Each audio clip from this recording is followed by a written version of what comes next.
Hello বন্ধুরা, welcome back to my channel. মন্টির রান্নাঘরে আজকে তৈরি হবে দই ইলিশ। মাছের রানী ইলিশ আর এই বর্ষাকালের কমন মাছও কিন্তু ইলিশ। এই সময় কিন্তু বাজারে ওঠে ভুরি ভুরি ইলিশ, আর এই ইলিশ দিয়ে কিন্তু একদিন তোমরা তৈরি করে নিতে পারো এই সুস্বাদু দই ইলিশ। গরম ভাতের সাথে যদি থাকে এই দই ইলিশ, সাথে কিন্তু আর কিছুই লাগে না। এই দই ইলিশ দিয়েই কিন্তু পুরো ভাতটা খাওয়া হয়ে যাবে। চলো তাহলে দেখে নিই এই রেসিপিটি আমি কিভাবে তৈরি করলাম।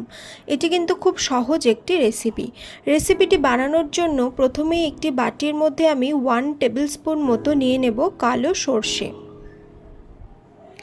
তারপর আমি এর মধ্যে নিয়ে নেব 2 টেবিল স্পুন মতো সাদা সর্ষে। এই সাদা সর্ষে কিন্তু মাস্ট, এতে কিন্তু গ্যাসও হয় না আর খেতেও কিন্তু খুব ভালো হয়। এইবারে আমি এর মধ্যে নিয়ে নেব 2 টেবিল স্পুন মতো পোস্ত।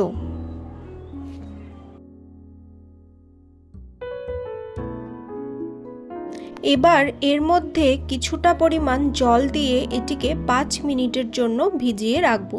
খুব অল্প পরিমাণ কিন্তু জল দিতে হবে।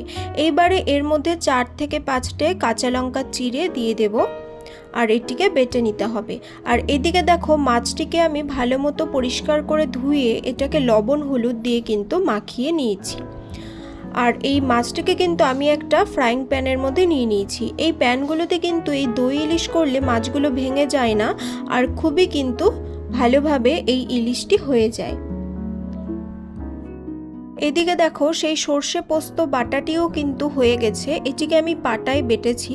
তোমরা চাইলে কিন্তু মিক্সিতে পেস্ট করে নিতে পারো, তবে পাটায় বাটলে কিন্তু এটি খুবই ভালো মিহি হয় আর খেতেও ভালো হয়। এদিকে দেখো, আমি নিয়ে নিয়েছি 3 টেবিল স্পুন মতো টক দই। টক দই যদি একটু বেশি টক থাকে তাহলে কিন্তু 2 টেবিল স্পুন টক দই নেবে। এই টক দইটা কিন্তু অতটা টক ছিল না, তাই আমি এখানে 3 টেবিল স্পুন মতো টক দই নিয়েছি। তারপর দইটিকে খুব ভালোভাবে ফেটিয়ে নিয়েছি। তারপর এর মধ্যে দিয়ে দিয়েছি সেই পোস্ত সর্ষে বাটা, দিয়ে দিলাম স্বাদ অনুযায়ী নুন, দিয়ে দেব 1/2 টিস্পুন মতো হলুদ গুঁড়ো। নুনটা কিন্তু একটু কমই দেবে, কারণ মাছ লবণ হলুদ দিয়ে মাখানোর সময় কিন্তু তাতে লবণ দেওয়া হয়েছিল। এইবারে এর মধ্যে কিছুটা পরিমাণ জল দিলাম, এই 3 টেবিল স্পুন মতো জল দিলাম, দিয়ে এটিকে খুব ভালোভাবে মিশিয়ে নেব যাতে কোনো দানা ভাব না থাকে। এবারে এই মাছের ওপরে কিন্তু খুব ভালোভাবে এই মিক্সচারটিকে ঢেলে দেব। দেখো, মিক্সচারটি আমি ঢেলে দিলাম। এবারে এর ওপর দিয়ে দেব 3 টেবিল স্পুন মতো সর্ষের তেল। এখানে কিন্তু সাদা তেল ইউজ করলে হবে না, সর্ষের তেলই কিন্তু ইউজ করতে হবে। তেলটিকে ভালোভাবে ছড়িয়ে দিলাম। এবারে এর মধ্যে দিয়ে দেব কিছু চেরা কাঁচা লঙ্কা। এখানে আমি 5 থেকে 6টা চেরা কাঁচা লঙ্কা কিন্তু দিয়ে দিয়েছি। এবারে ভালোভাবে এটিকে মাখিয়ে নিলাম। মাখিয়ে কিন্তু আমি গ্যাসের উপরে এটিকে দিয়ে দিলাম। এরপর এটিকে ঢাকা দিয়ে কিন্তু একদম মিডিয়াম ফ্লেমেই কিন্তু পুরো রান্নাটি করতে হবে। মাছটি যখন কুক করবে তখন দেখবে এর থেকে কিন্তু আরও কিছুটা জল ছাড়বে। তারপর যখন গ্রেভিটি আরও ঘন হয়ে আসবে তখন কিন্তু বুঝে নিতে হবে যে মাছটি হয়ে গেছে, আর এর থেকে কিন্তু তখন তেলও ছেড়ে আসবে। আর এই পুরো রান্নাটি কিন্তু হবে একদম মিডিয়াম ফ্লেমে।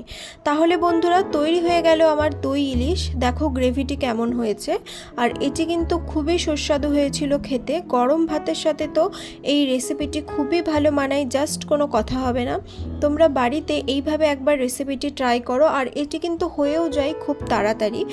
তো আমার এই রেসিপিটি যদি তোমাদের ভালো লাগে তাহলে অবশ্যই ভিডিওটি লাইক করবে, শেয়ার করবে, চ্যানেলটিকে সাবস্ক্রাইব করবে এবং বেল আইকনটিকে প্রেস করে রাখবে আরও নতুন নতুন রেসিপি পাওয়ার জন্য। আজ তবে চলি, দেখা হবে অন্য কোনো রেসিপি নিয়ে। Thank you.